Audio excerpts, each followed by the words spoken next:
Hello दोस्तों, मेरे YouTube channel पर आपका स्वागत है। तो चलिए कहानी शुरू करते हैं। कहानी अच्छी लगे तो प्लीज़ चैनल को लाइक कमेंट शेयर जरूर। गीतांजलि बॉबी के कमरे में आकर देखती है तो बॉबी ने गुलाबी रंग का शरारा पहन रखा था जिसमें वो काफ़ी प्यारी लग रही थी। अपने बालों को डिजाइन करते हुए बॉबी क्लिप लगाती है और चुनरी पकड़कर बाहर आने के लिए मुड़ती है तो गीतांजलि दरवाजे पर ही खड़ी हुई थी। बॉबी गीतांजलि को देखकर अपनी आंखें चढ़ाते हुए, क्या हुआ, क्या सभी लोग चले गए? गीतांजलि अपना सिर नहीं में हिलाते हुए बोली, बाकी लोगों का तो नहीं पता, लेकिन मैं तुम्हें कहना चाहती हूँ कि फ्लाइट को और मुंबई के लिए निकल जाओ। गीतांजलि की धमकी को सुनकर बॉबी अपनी आंखें छोटी करके बोली, तुम हो कौन जिसकी बात मैं मानूं? गीतांजलि बिना किसी झिझक के अपने कदम बॉबी की तरफ बढ़ाते हुए, मैं इस घर की प्रिंसेस हूँ और जिसे मैं चाहूँ मेरे कदमों में लाकर उसे रख सकते हैं मेरे घर के लोग, और मुझे तुम्हारा बॉयफ्रेंड पसंद है।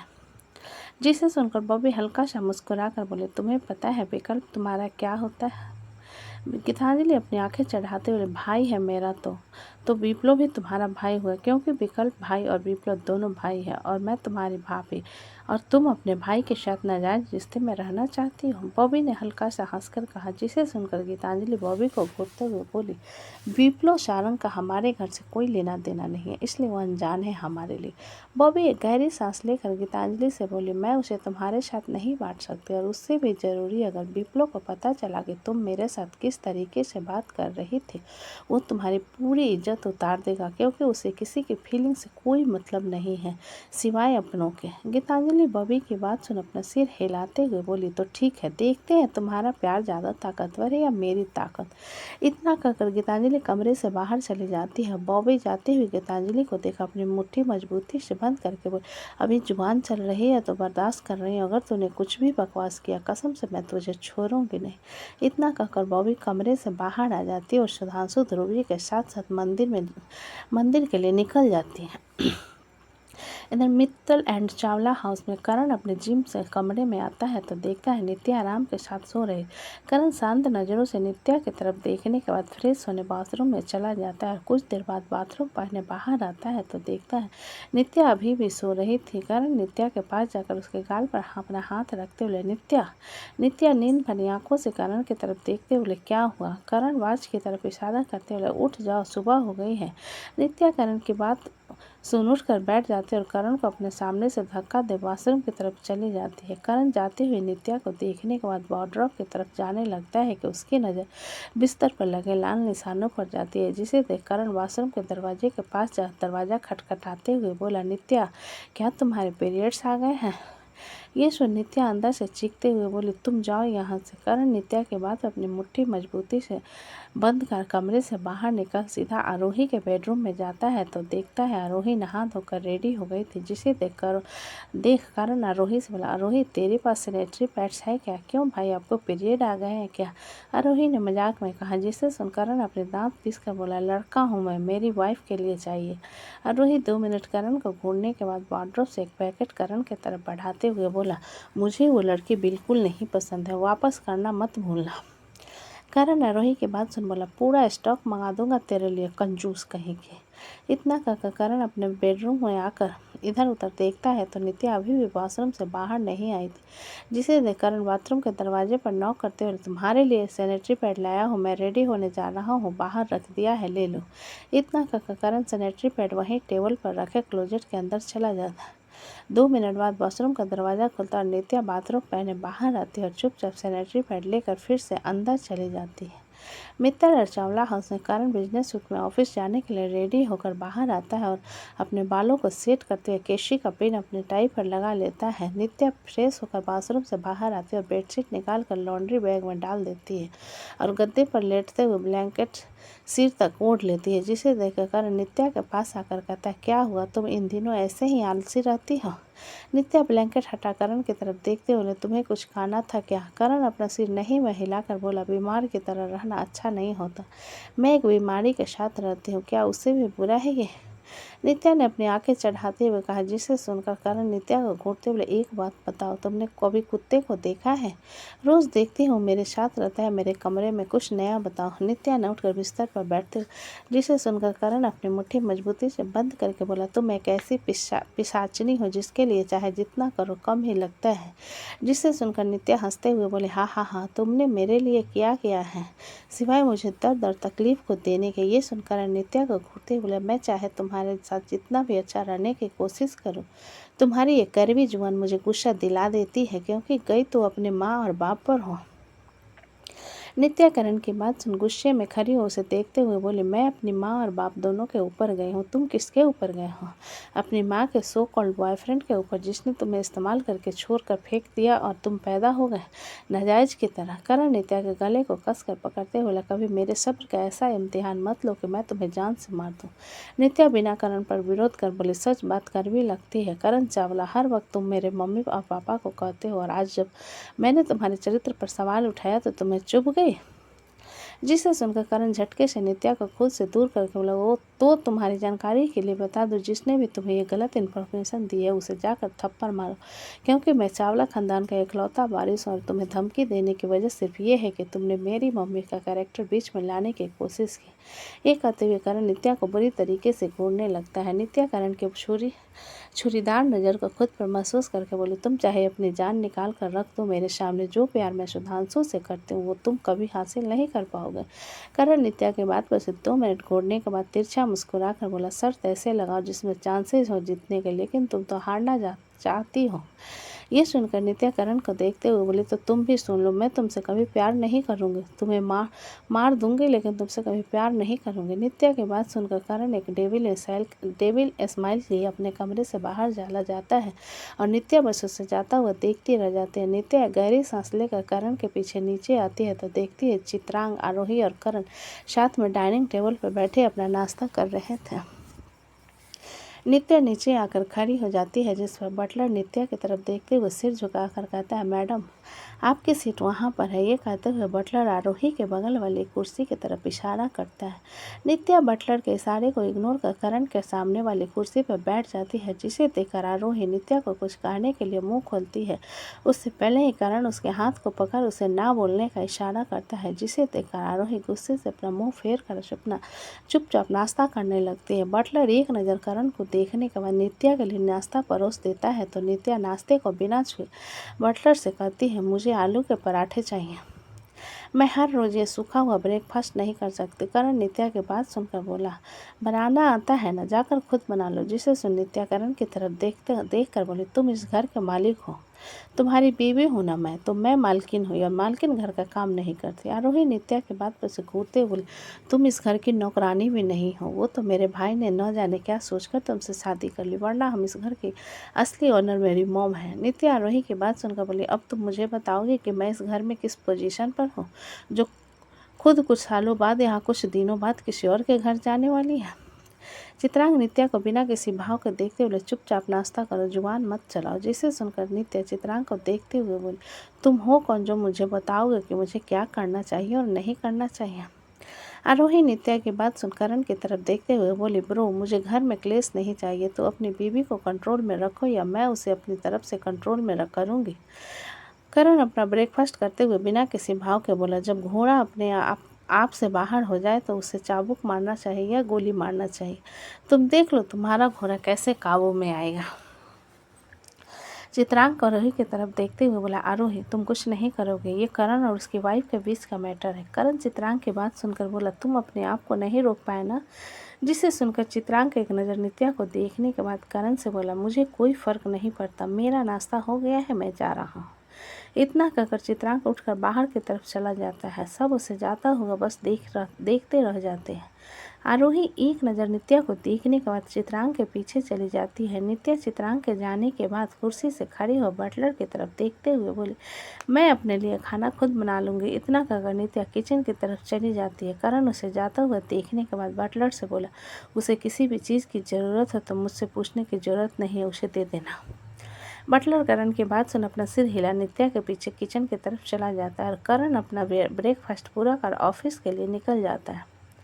इधर सिटी हॉस्पिटल में मृत्युंजय ऋतिक से मिलने हॉस्पिटल आया हुआ था, तभी उसकी नज़र शोभित और अदिति पर चली जाती है, जो कि डॉक्टर वर्मा के केबिन से निकल रहे थे। मृत्युंजय ऋतिक को एक्सक्यूज मी कहकर शोभित के पास जाकर बोला, क्या कहा डॉक्टर ने? शोभित अपने गाल पर हाथ रखते हुए एक नज़र आदित्य को घूरने के बाद मृत्युंजय से बोला, खामखा मुझे थप्पड़ मार दिया, फूड पॉइजनिंग हुई थी मैडम को। जिसे सुनकर मृत्युंजय अपनी आंखें छोटी कर शोभित से बोला, ये तो ठीक है और मैं तुमसे कोई माफ़ी नहीं मांगने वाला, पहले से तुम्हें वार्न कर रहा हूँ, इस पर फूड पॉइजनिंग है। अगर इसके करियर के बीच में कुछ भी रुकावट आए तुम्हारे कारण तो मुझे नहीं पता मैं तुम्हारे साथ क्या करूँगा।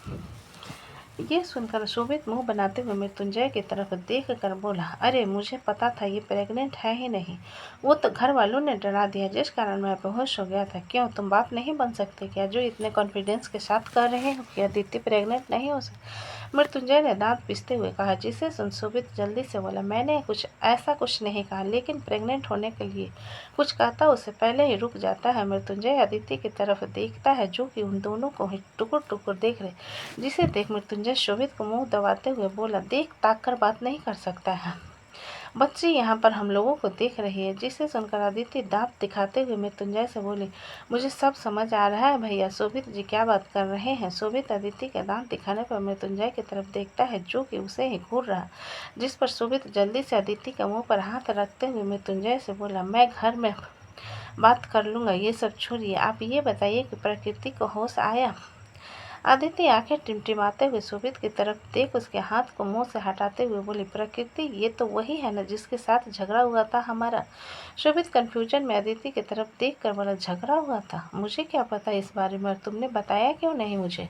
आदित्य अपनी उंगली गिनते हुए बोली, 56 महीने हो गए, नित्या दीदी के बर्थडे के दिन इनके साथ झगड़ा हुआ था। विकी भैया बता रहे थे कि ये उनकी गर्लफ्रेंड थी। शोभित अदिति की बात बोला, तुम कहना चाहती हो कि प्रकृति और विकल्प बॉयफ्रेंड गर्लफ्रेंड थे? अदिति अपना सिर हिलाते हुए बोली, मैं कहना नहीं चाहती, बल्कि वो दोनों सच में थे, लेकिन मुझे भूख लगी है तो क्या हम खाना खाने चले? शोभित अदिति के बात पर से आंखें दिखाते बोला, डॉक्टर ने तुम्हें बाहर का खाने से मना किया है और तुम्हें फिर से बाहर का खाना है ताकि मुझे और चाटे पड़े?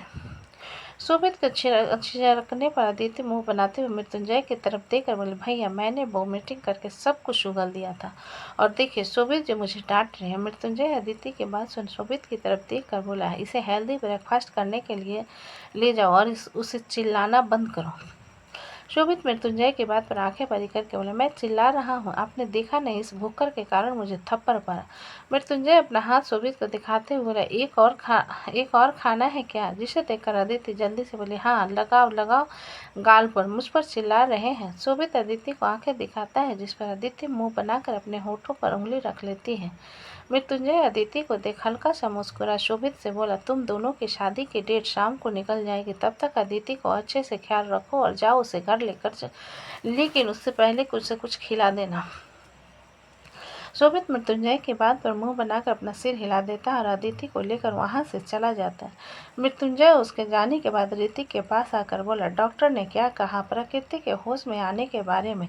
प्रकृति को अभी होश आया है, ऋतिक ने जवाब दिया। जिसे सुनकर मृत्युंजय अपना सिर हिलाते हुए बोला, ठीक है तुम इसके साथ रहना, मैं ऑफिस जा रहा हूँ। ऋतिक हाँ में अपनी गर्दन हिला देता है तो मृत्युंजय अपने ऑफिस के लिए निकल जाता है।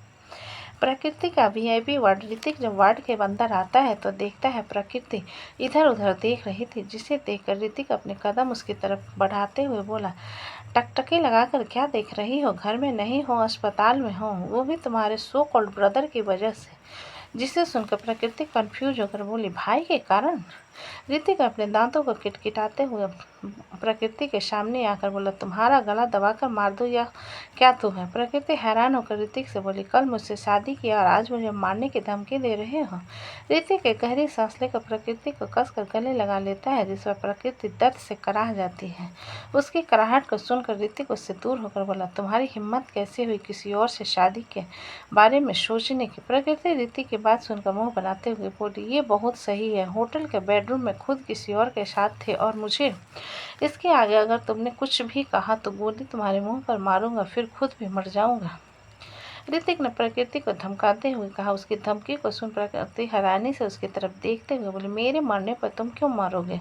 यह सुनकर ऋतिक अजीब नजरों से प्रकृति को घूरते हुए बोला, क्या तुम्हारे दिमाग में संतुलन में कोई खराबी है? अगर हाँ तो बताओ, मैं किसी अच्छे से स्पेशलिस्ट को तुम्हारे दिमाग के इलाज के लिए हायर करूंगा। ऋतिक की बात पर प्रकृति उसे घूरते हुए बोली, मेरा दिमाग अपने सही जगह पर है, मेरे ख्याल से तुम्हें इलाज करवाना चाहिए। पागल जैसे बातें करते हो बीच बीच में और हरकतें भी। ऋतिक प्रकृति के गाल को दबाते बोले, क्या तुम अभी तक समझ नहीं पाई? प्रकृति ऋतिक के हाथ को अपने गाल से हटाने की कोशिश करते बोले, तुम्हें जो समझना है थोड़ा दूर रखकर समझ सकते हो क्या? ये गाल को क्यों दबा रहे हैं? और ऋतिक आंखें छोटी कर प्रकृति की आंखों में घूरते हुए बोला, हस्बैंड हूँ तुम्हारा मैं, तुम्हारे साथ जो चाहे वो कर सकता हूँ। जिसे सुनकर प्रकृति ऋतिक के हाथ को हटाते हुए बोली, हाँ तो मेरे पास भी लाइसेंस है तुम्हें पीटने का। पति हो तुम मेरे, मैं तुम्हें पीट सकती हूँ, अभी भी बिस्तर पर हो, तुम्हारा टिटवा दबा दूंगा मैं, और मुझे धमकी दे रही हो मारने की?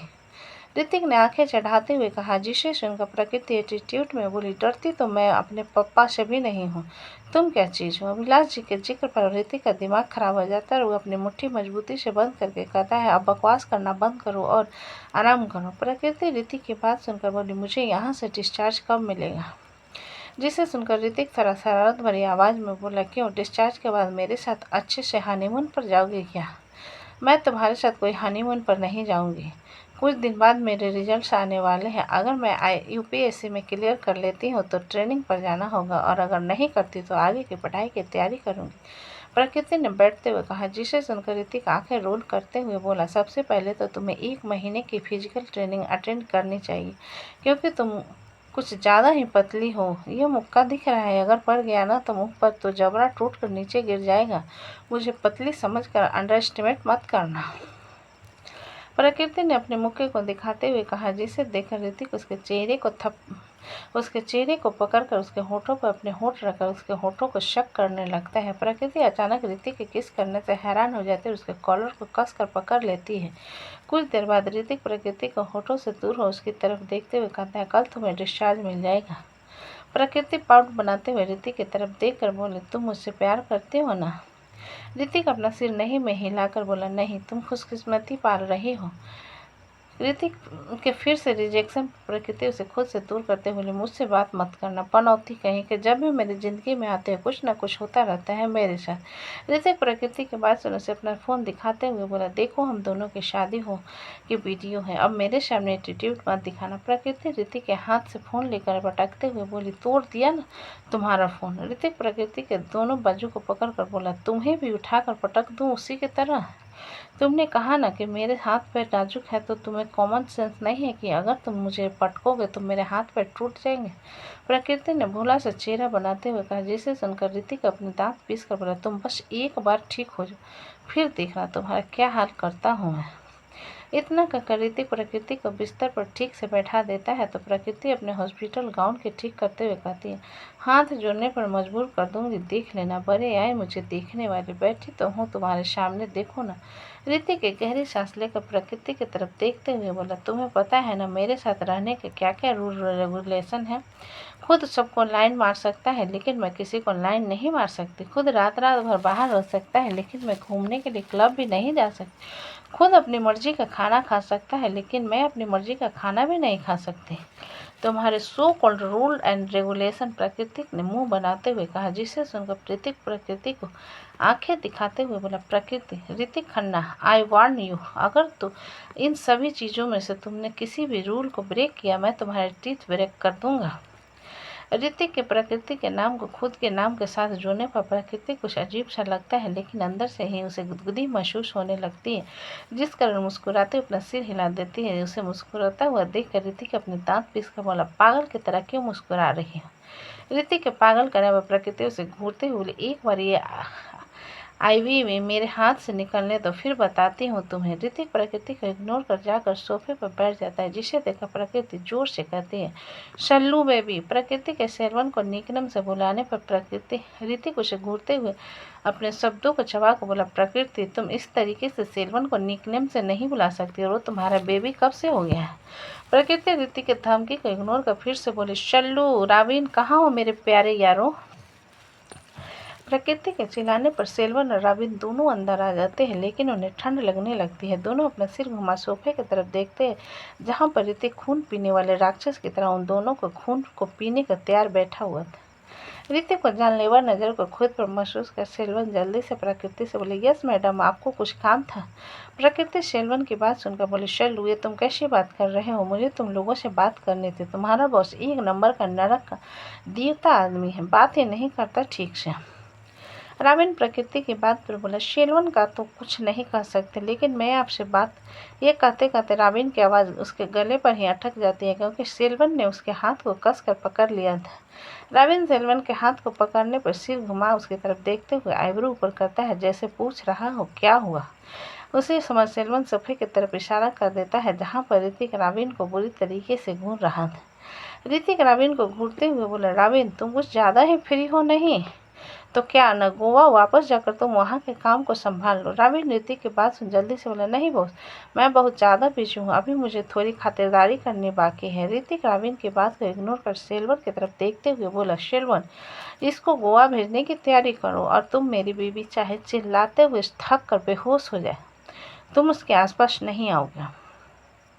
ऋतिक के बाद सुन प्रकृति चिल्लाते हुए बोले, तुम कितने बड़े जलकुकरे हो, तुम कुछ बात नहीं करते और कोई मुझसे बात करने के लिए आता है तो उसे भी भगा देते हो, तुम बहुत बड़े निर्दयी प्राणी हो। ऋतिक प्रकृति की बात को इग्नोर कर सेल्वन को जाने का इशारा करता है तो सेल्वन अपना सिर हिला वार्डरूम से अपने साथ रॉबिन को भी खींचते हुए ले जाता है। उनके जाने के बाद ऋतिक प्रकृति की तरफ देखते हुए, तुम प्रकृति। ऋतिक की बात को इग्नोर कर ब्लैंकेट ओढ़कर लेट जाती है, जिसे देखकर ऋतिक अपने दांत पीस लेता है और अपने